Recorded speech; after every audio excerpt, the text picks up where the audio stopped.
বন্ধুরা, আজকে আবার এসে গেছি তোমাদের সামনে একটা পিঠা ধরতে। তো আজকে কি পিঠা বানাবো, খুবই সহজ পদ্ধতিতে ঝটপট একটা পিঠা বানাবো। আর কি পিঠা বানাবো বলতো? আজকে বানাবো, আমরা ছোটবেলায় খেয়েছি কিন্তু এই পিঠাটা এখন আমাদের সবার মধ্যে থেকে হারিয়ে গিয়েছে। ছোটবেলা মারা ঘরে কিন্তু আটার বড়া বানাতো, কিন্তু মনে আছে কারোর যে আমাদের মারা ঘরে আটার বড়া বানিয়ে আমাদেরকে খেতো? সেম আটার বড়ার মতন একটা পিঠা, এটাও আমরা ছোটবেলায় খেয়েছি। তো সেটা বানাবো আজকে। ওই তোমরা একটু দেখতে থাকো আমি কিভাবে বানাবো। ওই পিঠাটা কিন্তু এখন সচরাচর মানে কার ঘরে আমি দেখিনি খায়, কিন্তু এটা অনেক আগের পুরোনো পিঠা। তো সেই পিঠাটা আজকে আমি বানাবো আর সেটা তোমাদের সামনে তুলে ধরবো। সবে প্রথমে আছে এখানে আটা। আটা তো আমাদের ঘরে সবাই ঘরে থাকে, আমরা প্রায় দিন নিত্যদিন মানে উষুম উষুম জলটা আমি নামিয়ে নিয়েছি, কারণ এই দুধটা যে এই দেখো, এই দুধটা না উষুম উষুম জলের মধ্যে গুলতে হয়। আর যদি এই জলটা একটু বেশি ফুটে গেছে, তো এই ফুটান্ত জলের মধ্যে এই দুধটা দিয়ে ছেড়ে দিই, তো দুধটা দলা পেকে যাবে। তা কি করবো এখন আমি উষুম উষুম জলের মধ্যে কিছুটা দুধ দিয়ে নেব, কিছুটা দুধ দিয়ে গুলে নেব।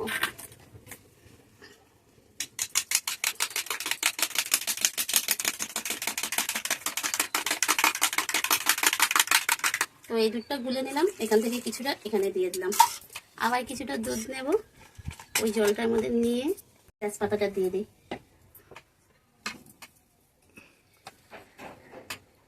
সবকিছু একসাথে না নিয়ে বসলে না খুব অসুবিধা হয়। লাইক করো, তো যারা যারা লাইক কমেন্ট করছো তোমাদেরকে অসংখ্য ধন্যবাদ। তো চলো বন্ধুরা, এবার বেশি বকবক না করে মেখে নেই, তোমরাও বোর হয়ে যাবে খালি কথা বলছি, কাজের কাজ কিচ্ছু করছি না।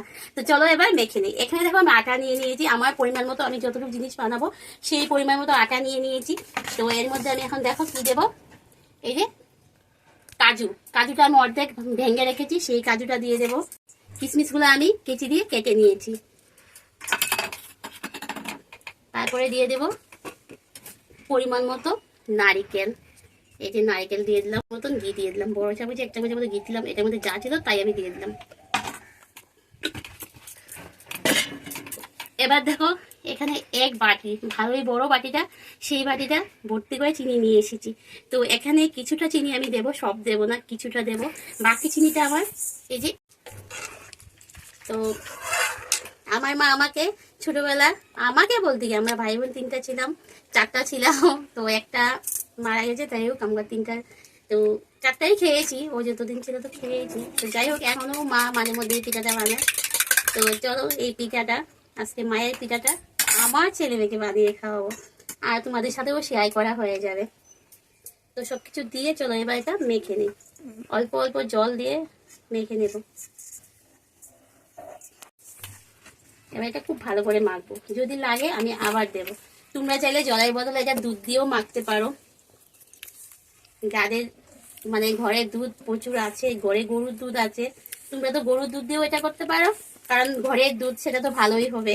আর যারা কিনে করো যদি পারো তোমরা, তো এটা দুধ দিয়ে মেখে নিও, দুধ দিয়ে মাখলে পরে এটার টেস্টটা আরো বেশি হয়।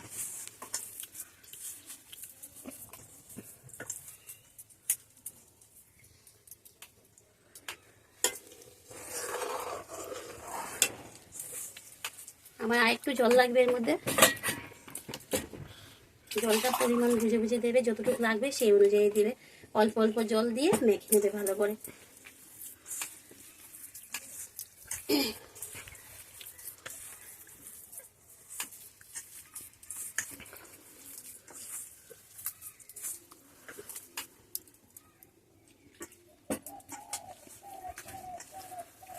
যেরকম আমরা ডালের বড়ি দিই সেই অনুযায়ী এরকম ফেটিয়ে নেবে।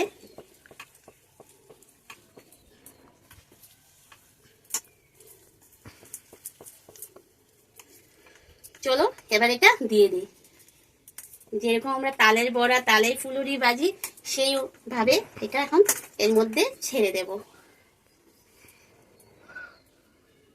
এই যে একটা একটা করে ছেড়ে দেবে এর মধ্যে, সাইজ বুঝে বুঝে দেবে। বেশি বড় হলে কিছুই ভালো লাগে না, কি বলো? ছোট হলে এর ভিতরে লবণ মশলা যাই, পকোড়া টকোড়া আমরা যাই বানাই না এর মধ্যে ভালো করে একটু, আর পিঠাটাও একটু ছোট সাইজ হলে ভিতরে কিন্তু ভালোভাবে হয়, আর খেতেও ভালো হয়, সবকিছু সুন্দরভাবে ভিতরে ঢুকে।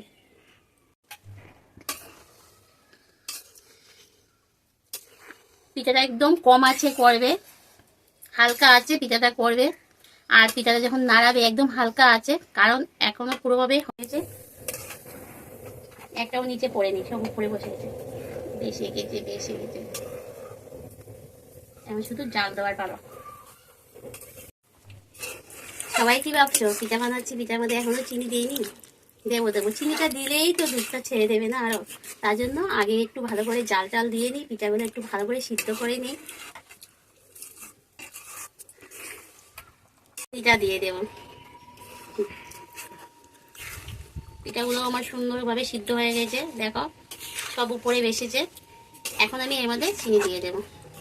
চিনি দিলে জানো দুধটা আরো পাতলা হয়ে যায় একটু আর কি।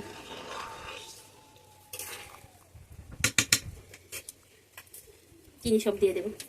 এই বাটিতে পুরো এক বাটি আনিয়েছি, মাখার সময় কিছু দিয়েছিলাম, তো এখন পুরোটা আবার দিয়ে দেবো। আর পিঠা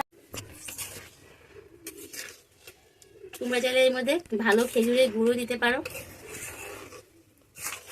তাদের স্বাদটা আরো ভালো হবে। পিঠাটা একদম রেডি হয়ে গেছে, এই অবস্থায় নামিয়ে নেব। না বেশি শুকোলে আবার ভালো লাগবে না, এই অবস্থায় নামিয়ে নেব, অল্প অল্প রস থাকবে, সেটাতেই ভালো হবে। বন্ধুরা পিঠাটা আমার একদম হয়ে গেছে, এখন এই অবস্থায় নামিয়ে নেব। তোমাদের কাছে কেমন লেগেছে যদি ভালো লাগে লাইক করবে, কমেন্ট করবে, শেয়ার করবে। যারা এখনো আমার এই চ্যানেলটি সাবস্ক্রাইব করেনি প্লিজ সাবস্ক্রাইব করে দিও, পাশে থেকে বেল বাটনটা অল করে দিও, পরবর্তী যে আমি নতুন ভিডিওগুলো করবো সেটার নোটিফিকেশন তোমাদের কাছে সঙ্গে সঙ্গে পৌঁছে যাবে। আর যারা আমার নতুন বন্ধুরা আমার এই ভিডিওটা দেখো, তোমাদেরকে অসংখ্য ধন্যবাদ। তো আজকে আমাদের টাটা, বাই বাই।